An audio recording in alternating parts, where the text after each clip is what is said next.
Eh bien oui, nous allons nous pencher sur un film, sur le bien-aimé, bien moquable, bien détesté et moqué très souvent d'ailleurs. Tebatu Sassoula. Film ougandais sans budget, ça saute aux yeux. Il n'y a pas de budget, il n'y a rien. C'est fait avec 3 bouts de ficelle, quelques effets spéciaux faits très très rapidement, avec peu de connaissances, mais avec des idées. Et c'est ça que je trouve merveilleux avec ce film. Tebatu Sassoula, c'est un film qui n'a pas de budget, mais qui a des idées. Et on a tendance à l'oublier face aux grosses productions, surtout états-uniennes, des studios, même de studios français, qui vont glorifier l'apport de budget en oubliant d'aller chercher des idées dans la pauvreté d'un cinéma. Et c'est en ça qu'on pourrait rapprocher bien des films de l'arte povera, le cinéma novo même, qu'on a pu trouver au Brésil, de ce cinéma éminemment marxiste, qui, de la pauvreté de budget assez serré, de films faits avec des ouvriers, films faits avec des personnes pauvres dans leur village, dans la forêt parfois, avec des autochtones, avec des gens, c'est ça, qui fait par des réalisateurs de classe moyenne, mais pour aller chercher dans une pauvreté, avec des budgets assez pauvres, dans les propres limites de leur cinéma très limité, et bien des idées, des formes esthétiques nouvelles qui, finalement, quand on prend la peine de s'y pencher, de regarder un peu plus en avant, qu'est-ce qui a été fait, quelles idées sont trouvées pour parer cette pauvreté apparente à première vue, eh bien, on va découvrir des choses assez merveilleuses. Et donc, dans Tebatu Sassoula, Tebatu Sassoula, vraiment, c'est vrai, on nous le rappelle beaucoup dans le film, mais c'est un court-métrage qui prend l'apparence d'une bande-annonce d'un film plus long. Et c'est dans cette fausse bande-annonce, en fin de compte, bande-annonce qui elle-même devient film, prend une artisticité, je sais bien, je sais pas vraiment si on peut dire ça comme ça, mais se rapproche d'une artisticité, d'un art, d'une cinématographie propre, en présentant, eh bien, cette présentation d'un potentiel film bien plus long, eh bien, démultiplie tout de suite ses propres aspects. On se présente tout de suite avec Ramon Film Productions, en vraiment une typographie verte sur fond blanc, une certaine pauvreté en fin de compte artistique semble-t-il, mais qui va ensuite être ramenée par des scènes de combat qui sont décontextualisées en fin de compte de toute histoire, de toute narration, d'absolument tout, et qui vont, en fin de compte, gagner une narration, gagner un contexte, et bien par leur répétition, par l'agencement de toutes ces scènes qui sont en fin de compte mises dans un collage, véritablement dans un montage, qui va les faire devenir une seule, qui va les faire devenir, leur prendre une unité de ces scènes de combat qui se répètent, de ces scènes d'action assez c'est ça, qui semblent à première vue prises individuellement, qui semblent n'être que des choses qui viennent d'une autre histoire plus grande, mais qui vont retrouver une forme artistique propre. Et c'est pour ça qu'on va retrouver cette voix derrière qui va répéter comme un mantra le titre du film. Tebatu Sassoula, Tebatu Sassoula, Tebatu Sassoula et Coming Soon, qui va mêler l'ougandais, l'anglais, qui va se rapprocher d'une démarche commerciale en fin de compte. Cet ougandais propre au contexte pauvre, au contexte de production, et cet anglais du marketing, anglais de la création du film, vraiment, qui va y être mixé, et tout ça va faire un contraste vraiment entre ce qu'on voit, ce qu'on entend, ce qui est monté. Ce moment où on retrouve d'un coup, on n'a plus de narration, on n'entend plus Tebasu Sasula, Coming Soon, d'autres choses dites en ougandais. On entend un dialogue calme d'un personnage qui en prend un autre par le col, qui l'attrape violemment, et avec un jump cut entre les deux, qui rappelle inexorablement le montage eisensteinien, avec ce montage dialectique, montage qui va mettre en rapport deux images pour créer une dimension temporelle, pour créer un montage véritablement dialectique qui va montrer la révolte qui s'amène, qui va montrer le temps qui avance, ou le temps dans sa compressibilité, le temps, la simultanéité, etc. Et là qui va montrer cette accélération du temps par cette chose, avec un dialogue calme, et retrouvant juste derrière ce dialogue, cette narration qui vient en contrepoint véritablement. C'est pour ça, contrepoint, c'est un terme musical, mais c'est véritablement ça qui se passe. C'est un contrepoint dans l'artisticité de ce qui se passe, c'est un contrepoint dans absolument tout, qui va se ramener à dire, Tebasu Sasula, qui ramène d'un coup un certain dynamisme, je vais dire. Et voilà, l'émotion de ce film, de ce court-métrage, ne vient pas du film en lui-même. L'émotion du court-métrage ne vient pas des images qui seraient de la prétendue narration du film qu'on nous présente. Non, l'émotion, elle vient de ces images qui sont effectivement facilement moquables de base, mais qui vont avoir ce contrepoint, qui vont être assemblées dans une logique de bande-annonce, dans une logique de présentation de films grand public, de films grand spectacle, de films américains, de films états-uniens de grands studios, dans un contexte d'un film qui, lui, ne l'est pas du tout. Et c'est ça qui est assez magnifique, je trouve. Et cette répétition de Tebasu Sasula, Coming Soon, ça devient un motif musical, ça devient un motif esthétique, ça devient quelque chose qu'on a envie de voir, qu'on a envie d'écouter, qu'on continue, qu'on est happé par ça. La première fois, Tebasu Sasula, ça nous semble ridicule. La cinquième fois, on l'a intégré. La cinquième fois, c'est beau, c'est musical, c'est de l'art, et c'est ce qui nous rapproche, c'est ce qui fait qu'on continue, c'est ce qui fait qu'on s'accroche à ça, qu'on aime ce qu'on écoute, et que de l'apparente simplicité, de l'apparente pas simplicité du coup, mais de l'apparente vitalité exacerbée de cette surenchère, de ce surjeu, eh bien ça amène finalement un minimalisme dans la création, ensuite au montage, d'un nouvel art, d'un collage, comme on aurait pu le voir avec Godard dans de nombreux films, donc notamment Histoire du cinéma par exemple, ou Le livre d'images, où vraiment ça va être la récupération de plein de films pour créer un sens nouveau. C'est quelque chose auquel on ne pense pas assez souvent. La force du montage. C'est pour ça que je parlais d'Eisenstein tout à l'heure. Et c'est là qu'on va voir que la contradiction dialectique, qui est résolue, la contradiction entre film ou court-métrage, qui est résolue par le fait que, bien, ce soit les deux en même temps. C'est ce film qui est une bande-annonce d'un film qui n'existe pas. Cette bande-annonce qui devient film lui-même, par tous ces aspects esthétiques, narratifs, néanmoins, narratifs dans un terme assez restreint, puisqu'on perçoit une avancée dans le film, on perçoit quelque chose qui avance, qui découle, comme dans tout film d'avant-garde, dans tout film expérimental.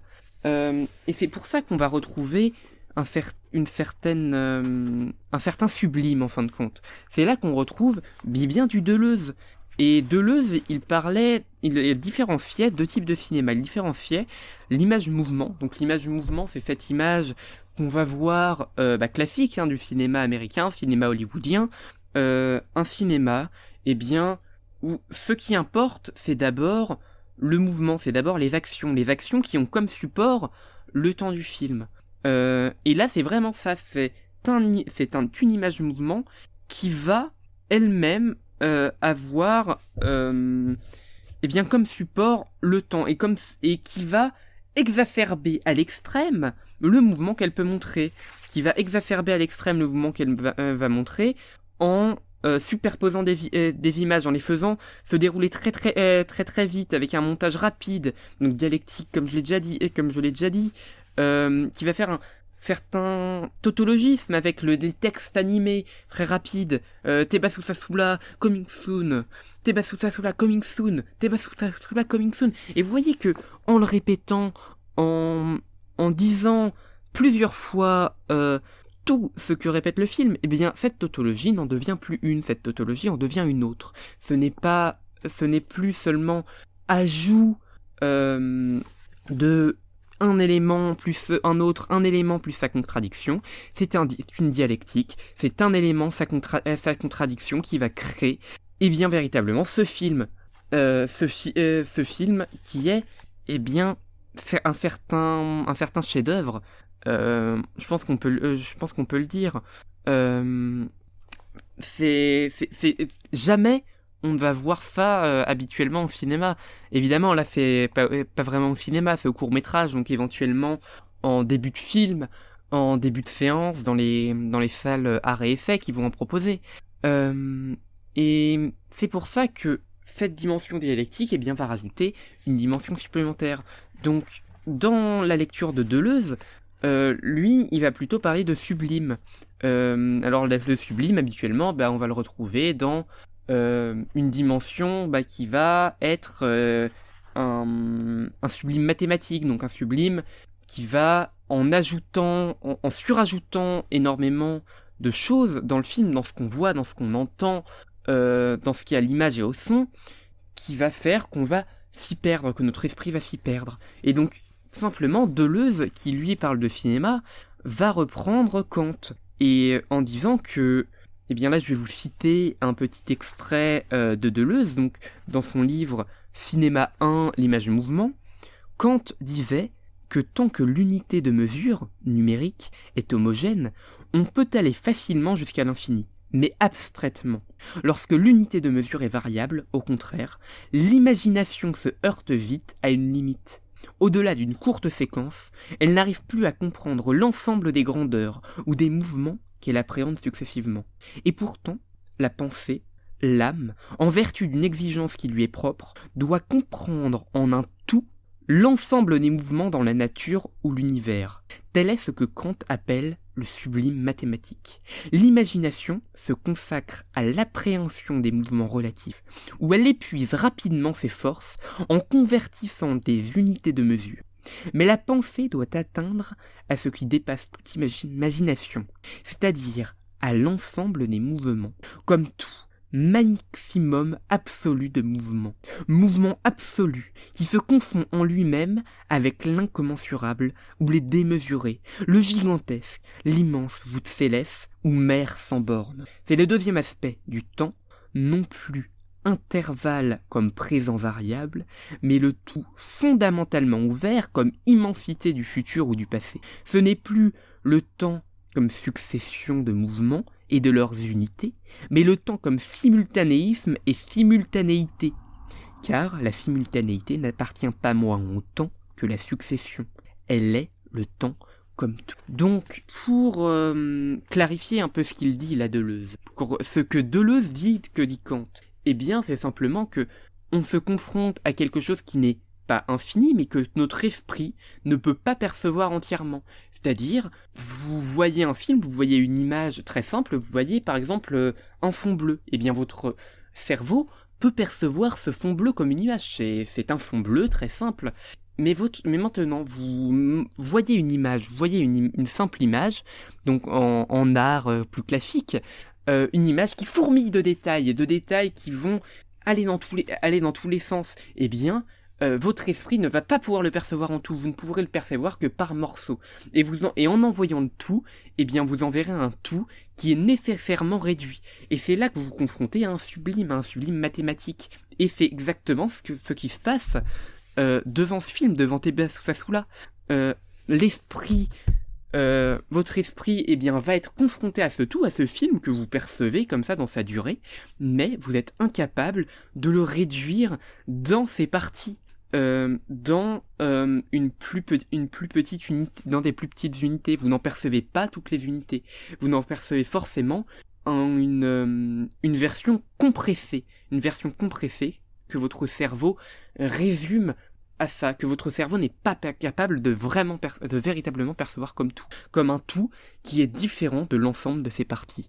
Et voilà. Et ce temps, en fin de compte, devient également dans ce film une image temps avec l'éprouvation de la durée, puisque effectivement l'image temps selon Deleuze, c'est éprouver la durée, éprouver non pas le temps comme une succession de mouvements, mais éprouver le temps comme vraiment une durée qui bouge, non pas comme ici dans l'image mouvement, eh bien un temps qui est support du mouvement des actions, mais un mouvement qui est support du temps.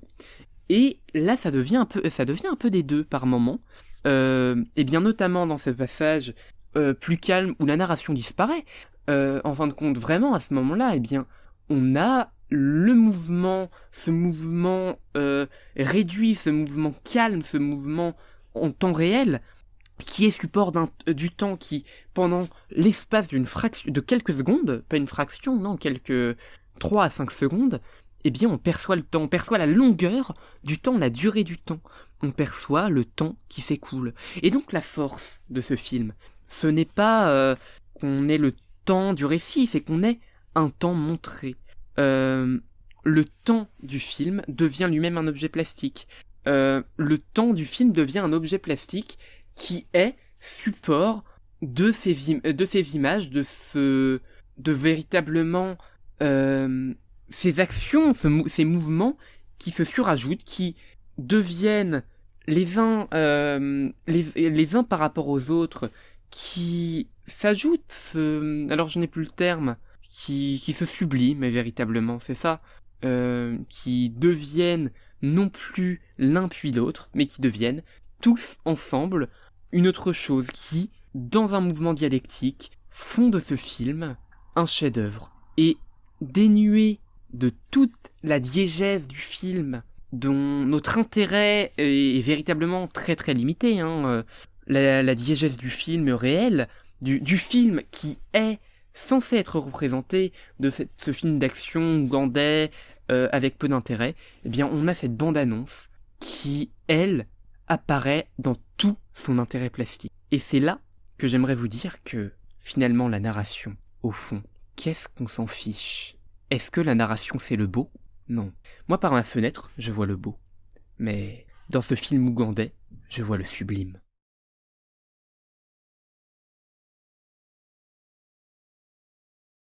Ramon Film Productions natenga bulijjo efulumya mulembe vam kusaga okimanyi tubanja olina gw'obanja abakubanjize mu action tebatusasula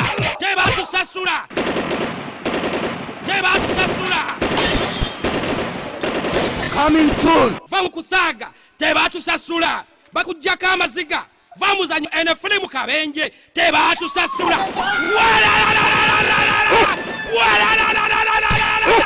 vamukusaga tebatusasula kubanja tebatusasula teke sasi tebatusasula Lemon Film Production etusiza omulembe nate tebatusasula kiki ekyabaawo ani abanja ani era abanja ki byonna mu action teke sasi Tebatusasula, coming soon. Raymond Film Production. We do the best to stand. Your number one film company in Uganda. You American son of the bitch. Gwe. Wagala sente za pegwe. Wagala sente za pochimanyetu. Coming soon. Tebatusasula. Totalabangako nga bulijjo ku lutimbe lwa TV fa mu kusaaga tebatusasula. Coming soon. Raymond Film Production ekomyewo n'ekipya nate. Teke sasi. Tebatusasula. Coming soon. Tebatusasula.